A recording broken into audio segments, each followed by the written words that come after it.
महानिकालासंदर्भातले प्रत्येक अपडेट्स तुमच्यापर्यंत पोहोचवण्याचा प्रयत्न असेल। तुर्तास पुढच्या बातम्यांकडे वळूयात। सारथी बार्टी महाज्योतीच्या पीएचडी फेलोशिपचा पेपर हा फुटलेला आहे। वडगावच्या नवले अभियांत्रिकी महाविद्यालयातला हा प्रकार आहे। सी आणि डी प्रश्न पत्रिकेला सील नसल्याचं उघड झालेलं आहे। पुणे विद्यापीठ सेट विभागाचा गलथान कारभारच त्यामुळे समोर आलाय। तर नागपूरमध्येही पीएचडी फेलोशिपचा पेपर फुटल्याचा आरोप होतोय। पीएचडी फेलोशिपच्या परीक्षेवरती विद्यार्थ्यांचा त्यामुळेच बहिष्कार पाहायला मिळतोय आणि प्रश्नपत्रिका ओरिजिनल न मिळाल्यामुळे विद्यार्थ्यांनी बहिष्कार टाकल्याची माहिती मिळते। वडगावच्या नवले अभियांत्रिकी महाविद्यालयातला हा प्रकार समोर आलेला आहे। या सगळ्यामध्ये जो पेपर मिळालेला आहे एक तर पेपर फुटलेला आहे आणि ओरिजिनल प्रश्नपत्रिका ज्या आहेत त्या मिळालेल्या नाहीत असाही थेट आरोप होतो आहे। तरी दोन दृश्य आपण पाहताय। सारथी बार्टी महाज्योती सीईटी परीक्षा पेपर जो आहे तो पुन्हा फुटलेला आहे आणि प्रश्नपत्रिका ओरिजिनल मिळाल्या नाहीत असा विद्यार्थ्यांचा या ठिकाणी आरोप आहे।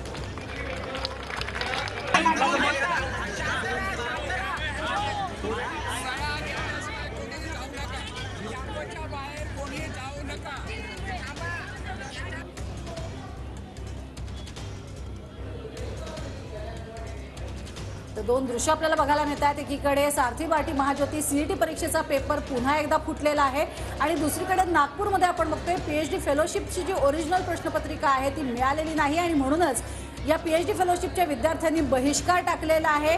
प्रश्नपत्रिका ओरिजिनल नाही, मूळ नाही असं म्हणत हा बहिष्कार टाकत सगळे बाहेर बसले।